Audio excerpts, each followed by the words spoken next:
നിലമ്പൂർ ഉപതെരഞ്ഞെടുപ്പ് സർക്കാരിനെതിരായ വിലയിരുത്തലാകുമെന്ന് AICC general secretary KC Venugopal. Malappuram ജില്ലയെക്കുറിച്ചുള്ള പരാമർശത്തിൽ മുഖ്യമന്ത്രി മാപ്പ് പറയണമെന്നും അദ്ദേഹം വാർത്താ സമ്മേളനത്തിൽ ആവശ്യപ്പെട്ടു.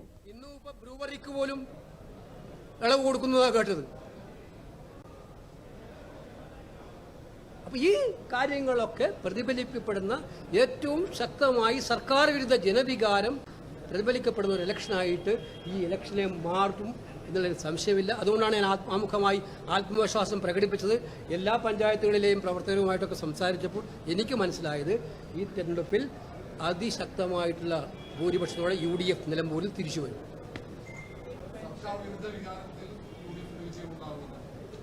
സംശയം ഉപതെരഞ്ഞെടുപ്പുകളായാലും തെരഞ്ഞെടുപ്പുകളായാലും ഭരിക്കുന്ന സർക്കാരുകളെ വിലയിരുത്താനുള്ള ഒരു അവസരമാണല്ലോ.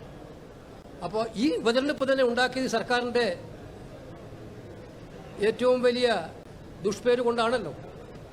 അപ്പോൾ എന്തായാലും അത്